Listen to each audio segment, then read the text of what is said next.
They thinking that this fight gonna be a slam dunk for freaking Boots Ennis. You crazy. You crazy if you think this fight gonna be a slam dunk for him. You know, who was the last technical guy that Boots fought, man? Karen? Come on, man. He get in there with a young gun, man, just as hungry and energetic as he is. You understand that? Bigger than he is. Probably just as strong as he is. High boxing IQ, just as well as he does. You know, got skills, good counterpuncher, good legs, good movement. Can throws and punches. Got a left hook. Which is the punch that Boots get hit with most. Without giving too much up, what do you have to be concerned with in the ring? His speed, and I gotta always be 10 steps ahead of him.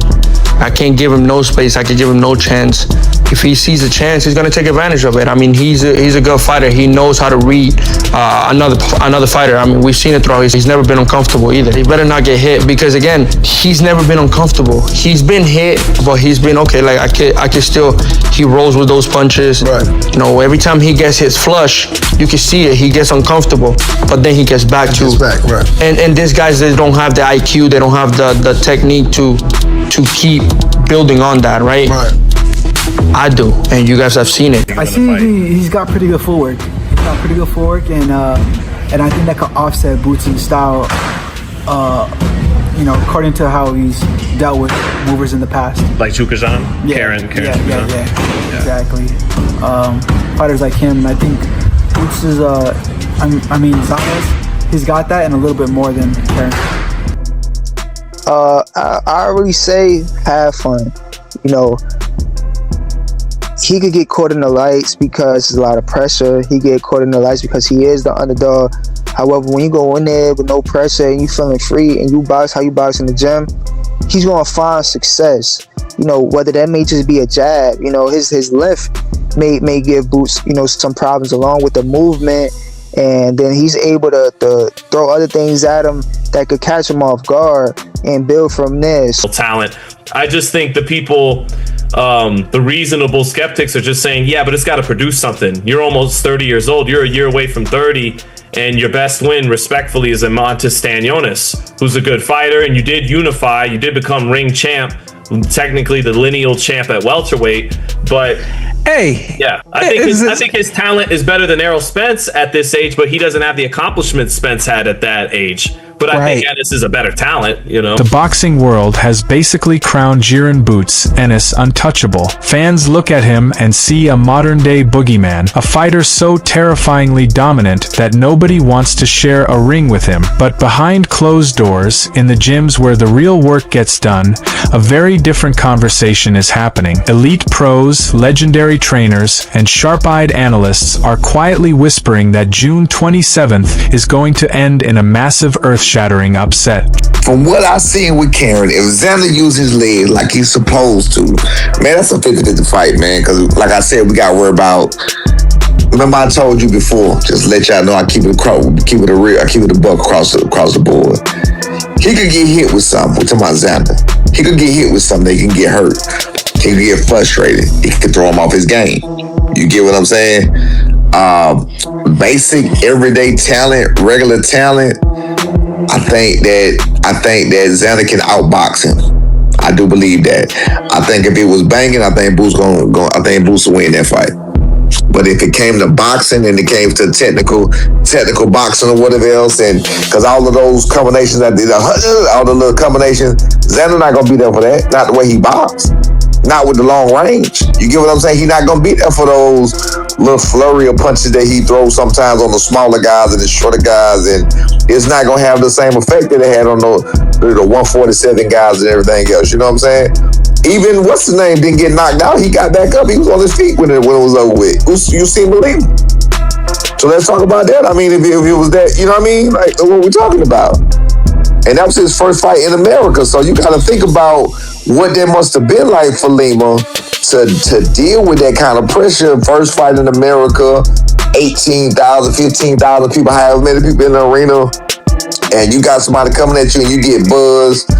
Man, I told you, I remember my first loss. I was in Kissimmee at the Civic Center, man, and the crowd played a big part in my loss because I was lost. Like the cheering had me thrown off, man. So that really does bother you. In Kissimmee, wherever I was at, ain't nothing like the Wells Fargo with no 15,000 people in it. You know what I'm saying? So it is what it is. I mean, like I said, man, I believe if it's a boxing war and Xander don't get caught with nothing and he stay on his game plan, I think Xander can outbox him. Trainers like Greg Hackett and Hall of Fame legends like Andre Ward are sounding the alarm. When you strip away the flashy highlights, Ennis has a dangerous, almost reckless habit of abandoning his jab. Instead of relying on a tight, disciplined defense, he leans entirely on his freakish athleticism to bail him out of trouble. That fight look if we get it. Great chess match early on. I see Boots stepping on the gas though, but Xander could, I don't know what Xander power like, but he could earn some type of respect. He could with a shot, or either a good jab or some good movement. He could make Boots kind of respect him in a way where he'll take his time. But we don't know if that's a good thing because we saw Boots take his time with Villa and see how that happened. And then we seen him jump on a guy like Stanionis and see what happened. So it's tough to say, but I just think Xander, I do respect Xander a whole lot. I like Xander, you know what I mean? And I'm one of the guys who said I watch Xander get better every fight. And if you don't think so, then go back early in his career and watch the fight. I think he get better every fight. So with a Boots fight, I think he's definitely got to bring everything to the table, and I think he will. And that fight is tough to watch. I mean, tough to try to see because in my mind, because with let's say what's the last guy Boots fought? What's his name? Usman Lima. Usman was a big guy, right? But skill set not like Xander. Xander is a big guy with a skill set. So interesting fight. Ward has pointed out that Boots takes clean, repeated shots without making any adjustments. He trusts his chin and his reflexes a little too much, keeping his hands down when he shouldn't. That works perfectly when you're fighting guys who are just trying to survive the night. But athleticism fades, and it can be neutralized against a highly calculated sniper-like fighter. That lack of defensive responsibility is a ticking time bomb waiting to go off. Boots has had his way so much that I don't always see Boots, even though he does have skill defensively, he doesn't always use it. I see Boots sometimes get hit with clean flush shots, and I'll see him get hit in a fight with a repeated shot. And my boxing brain says, you took that shot against this guy, what if you get hit with that same shot against that guy? So those are my initial concerns about the fight for both guys. But if it is the right time for Xander and he's able to pull this off and beat Boots on points or somehow hurt Boots and stop Boots and put on a great performance, Puerto Rico has their next great star. And if Jaron Boots Ennis is able to deal with Xander Zayas and stop him and dominate him, it's going to prove a lot of what we've already seen and know about Boots is that he has it and he just needed the opportunity to prove it. So this isn't just a lucky punch scenario. It's a cold, calculated hit. Zaza's camp is bringing a mastermind blueprint to the table. His trainer, Javel Centeno, recently let slip a chilling admission. They haven't just been preparing for a few weeks since the ink dried on the contract. They have been studying Ann for years. They've watched him climb the ranks, and with every single fight, they've identified specific exploitable habits. The blueprint to beat Boots is actually already out there. I saw something today on the Puerto Way podcast. I saw Sean Porter say that he boxed you when you was a kid, so y'all sparred when you was like a teenager. We did spar. So he made it seem like, you was kind of like easy work for him. How'd that work end up man, for you?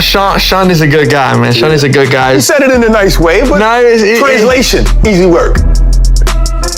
Come on, you gotta tell the truth. Was that recent? I just saw it today. Oh, okay. No, it wasn't recent. It was like maybe 2020, 2019. Man, if he made it, if he said it was easy work, let's spar now. Let's do it again. I mean,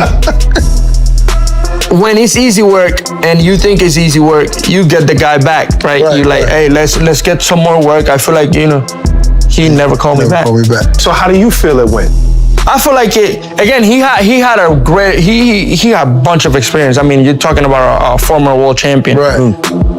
But I feel like out of 10, I was a good 9.5. Wow. With him in there. I was a good 9.5. Look back at his fight against Karen Chikajan. Mobile, defensively responsible fighters have proven they can take Boots the distance and expose real moments of vulnerability. Zayas and his team aren't trying to invent a new strategy. They are simply taking that exact blueprint and perfecting it with elite power, timing, and precision. Did you and your team go into this fight, be like, here's everything that went wrong with Virgil, let's make sure it doesn't happen, and we can get this done? Man, I don't know what went wrong with Virgil. I don't know what. I mean, obviously the Sue and all of that. They had all that stuff with Golden Boy and Golden Boy with them. So I get that. But outside of that, I don't know what went wrong. With me was easy. You want to fight? Yes, let's go. Let's make it happen. That's it. Well, it's refreshing to hear. We would love to hear it. And you already have a rivalry with Ortiz as well. Does it give you a little extra satisfaction that you got this fight and he didn't? It's funny, man. It just, to be honest, I don't have a rivalry. Like people say it's rivalry. I just like to throw punches at him sometimes, just for the fun of it. There's no, I mean, I don't know the guy. I've never met him in real life. I don't know what he looks like in real life, So yeah, I feel like it's just funny to me. But no, I don't want to laugh that he didn't get the fight. I just want to say that I made it happen because it's something that I wanted. It's something that I'm confident on that I'm gonna win on June 27, and it was easy for me to say yes. I've always said yes to all the names, all the big names in the division. I've always said yes every time they came to me, and this is the first opportunity where the other fighter also says yes and is willing to face me. There is a massive psychological angle to this fight that no one is talking about. Boots has a reputation for wanting to entertain, to put on a spectacular show for the crowd. But what happens when the show gets derailed? Hardcore boxing circles are heavily focused on a very specific hidden flaw. Boots does not handle frustration well. Enter Xander Zayas. At the kickoff presser, Zayas wasn't intimidated in the slightest. He carried a supreme, almost eerie confidence. His goal isn't just to outbox Boot. With his fluid footwork and lightning fast hand speed, Zayas is looking to frustrate Ennis into making a fatal mistake. Make him miss, make him look foolish, and watch the frustration turn into reckless aggression. Once Boots gets mad and throws caution to the wind, the trap snaps shut. You see this fight going. I'm sure you've played it out in your mind already. When you play it out, explain that to us. What does that look like? Man, I just feel like he's gonna be ready for battle. He's gonna be ready for battle, but I'm gonna be ready for war. It's two different things in there, It's a different mentality when you go in there. He's never been in a position where he had to adjust. He's always had it his way, So when you have somebody making you think, when you have somebody making you react to something, at some point the body is not used to it, and the body won't react as fast as you want it to react. The brain won't tolerate what it's getting, and it's not gonna give it or dish it out as fast as you want it to dish it out. So when it comes down to that, I just feel like I got the advantage. I've been uncomfortable before. I've been in uncomfortable positions. I push myself every time. I'm not saying he doesn't, but what I'm saying is I've been in those tough spots. He never been. So when he is and he tries to react, his body just won't give it to him. So come fight night, I'm gonna be 10 steps ahead of him. Do you feel like you have? The wildest part of this whole showdown is that Zayas wasn't even the original plan. Boots was supposed to face Virgil Ortiz in a massive blockbuster. When that deal collapsed in spectacular fashion, Zayas stepped right up. Happened, that had nothing to do with you. Right. But you always said that you were going to give the fans the Virgil fight, and if that didn't happen, right back to the mission, and the mission was the belts. Yep. So was that why Xander was your first option after Virgil? Yeah, I mean, well, once we, me and the team sat down and we figured out like, this, everything falling through, it's not really gonna happen. I told them, my team, Metro, I'm like, yo, go get me Xander. Go get me Xander or go get me somebody with the belts. And And that's what he did, you know, and I'm glad he did it, and I'm excited. I'm ready to show out. Everybody was kind of surprised that, like, when the news first broke, like when the rumors first broke, everybody was like, "Nah, I don't believe it. That fight isn't going to happen." Like, why do you think people were so skeptical of it? I'm not sure, you know, maybe because he a young champion. He could went a different route, you know, and took an easier fight, you know. To be real, at 154, I'm the biggest name at 154, and everybody know that. I'm the biggest name at 154, and everybody know they're gonna make the most money fighting me, straight like that. Even veteran promoter Eddie Hearn admitted he was completely stunned that Zayas took the risk, but this was a massive stylistic miscalculation by Boots' team. Ortiz would have brought a straightforward, aggressive brawl right to the center of the ring, which is exactly the kind of firefight Boots thrives in. Zayas brings a fluid, traditional, highly disciplined style. He is a trickier, infinitely more complex puzzle to solve and is prepared for a street fight, but he's signed up for a high-stakes chess match. As I've told you before, Boots has won world championships in unified at 47. He'll win them at 54. He'll win them at 60, and he'll win them at 68. he will. Take us through the process of signing Jaron Ennis, taking him to Philly, undisputed at 47, and now here for unified at 47, and here unified at 54. Talk to us about that process. So when we signed Boots, everyone said he doesn't sell in Philly. I said, I don't believe it. I said, you got a city like that knows its boxing, that has such a steep history of boxing, and everybody knows how good this young man is, they will support him. We went out for the Avanesian fight, we sold 15,000 tickets. Right, who sells 15,000 tickets to fight Avanesian, with all due respect? Like, it's a guy towards the back end of his career. Then we go out and we had to fight the mandatory, Judasian again. We sold, I don't know, 12,000, whatever it was. Then we went to Atlantic City to unify, we did another 10 or 11,000. Down in Atlantic City, the Boardwalk Hall. Like, literally you had to take the cobwebs off since boxing, big time boxing had been down there. Now, you wait and see the support for Boots here on June 27th from Philly. Like, they will travel and they will come because this is a massive fight for the city. Don't get me wrong, there'll be a lot of Puerto Ricans in there as well.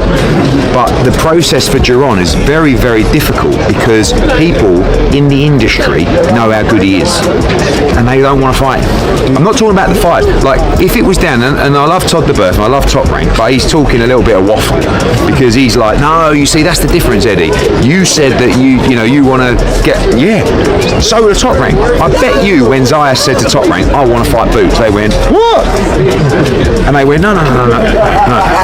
And he went, I want him. See, he was the guy that made this fight. So you think they tried to dissuade him? No, Why would a 23-year-old jump into the fire so soon against a guy everyone is avoiding? Follow the money and the scales. Boxing legend Tim Bradley laid out a brilliant theory regarding the hidden motive behind this matchup. Zayas is rapidly outgrowing the 154 pounds division. His body is naturally getting bigger and making weight is getting harder. So, his team made a genius low-risk, high-reward business move. Zayas secures the absolute biggest payday of his life before packing on the pounds and permanently moving up in weight. You know, his game, he gets too impatient sometimes. Because he's constantly on the hunt looking for a knockout and looking to counter. You know, we know Boots like to be first. We know he likes to bring the action and bring the pain. You know, he needs to learn discipline. That's it. And Xander's that guy that can make him learn that real fast because Xander's one of those dudes that's going to tax your mistakes. That's what he does.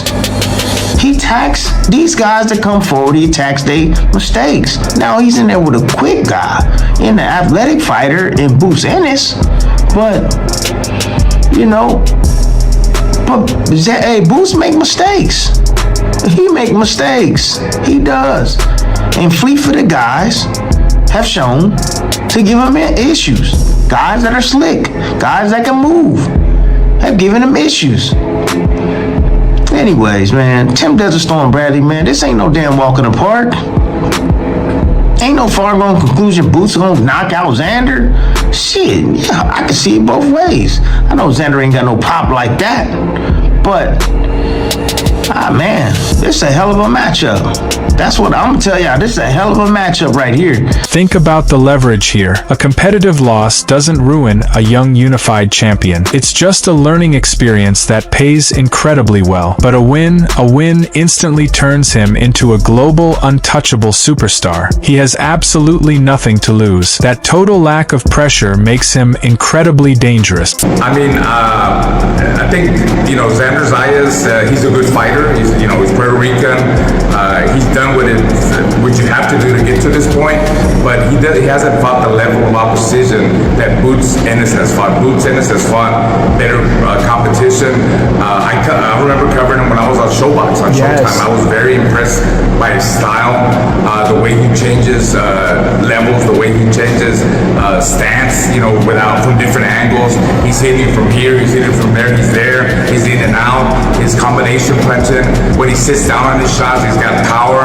I think he's just another level. I think it's an easy fight. I think it's an easy fight for Boots Ennis. But it's a good fight for Xander Zayas. He's still young. He's 23. He does have the belts. Maybe that's why he's had good matchmaking. Maybe that's why the fight is happening. It's good for boxing. People want to see fights like that. I think they're the biggest names available that have titles to fight each other. But you also got Sebastian Fundura at 154. Yes. I'm very impressed by him. I think he's the guy at 154. He's one of the top guys. I would love to see him and Boots Ennis.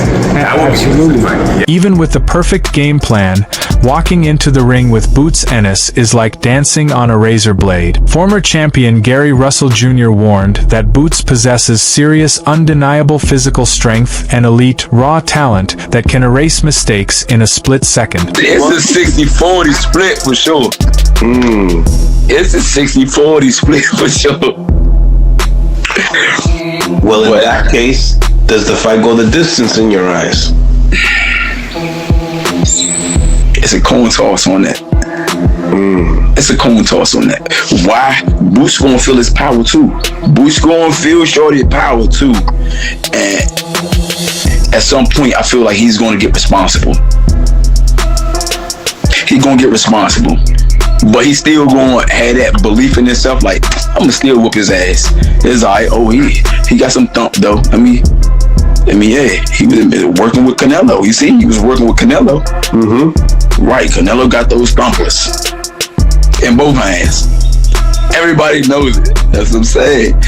I felt like Canelo, he was just going for somebody that was a little more crafty and faster. Boots is a smaller fighter, faster, a little more hand speed, and he's crafty. You know what I mean? That's what Canelo was going for as far as camp-wise, dealing with this opponent that he had, Terrence Crawford. But I mean, hey, Bud ain't Boots Ennis and vice versa.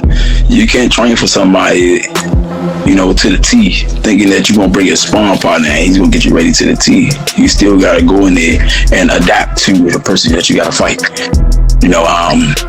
That's just a simulation.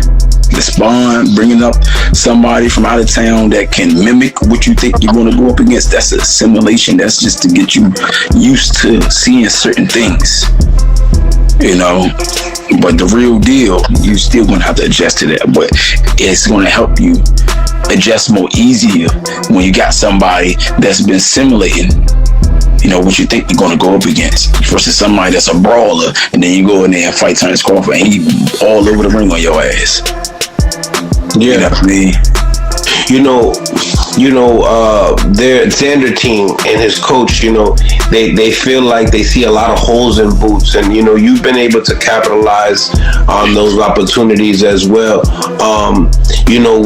I was listening to you say, the adjustment part. It seems like that's something that Xander Zayas takes great pride in. Zaz has the tools, the height, and the vicious bodywork to dismantle Ennis, but he is still young. If he gets clipped, gets emotional, and decides to plant his feet and recklessly trade punches to prove a point, it's game over. Zaz cannot let his pride take the wheel. It is a razor-thin tightrope between executing a masterclass and getting put out cold on the canvas. He has to stay detached and heavily disciplined for every single second of every single round. Once I saw that they did a press conference, I actually just for my own ability to research, I actually watched a couple of Xander fights because I've obviously seen more of Boots than I have of him, and he's a good fighter. He's left hand dominant. I'm going to say that he's probably left-handed because I watched him real good. He definitely favors his left hand underneath. He counters with his left hand. He's a left hand dominant fighter. Has a good jab. He likes to move his feet constantly. He fights a little bit on the bounce, like a Miguel Cotto, where he kind of evolved to. But I do think that there is a significant difference in talent. I think Boots is punch harder, he's faster, he's more reactive, he's more twitchier, he's a better counter puncher, he has a better jab. I didn't see one thing that Xander does better than Boots. And Boots, they criticize his defense, and I'm not saying anything bad about Xander, I don't want you to take that like that, but he kind of has a large head. He gets hit really clean. I watch his fights and his head snaps back a lot. And I just look, I said, damn, they criticize Boots. Boots gets hit with single shots. Xander's head is snapping back pretty bad in his shot. So I think that Boots is better defensively than Xander. And I think that because of Xander's style, I think that it's going to be very energy depleting for him to have to move like that all night against somebody with the kind of firepower that Boots has.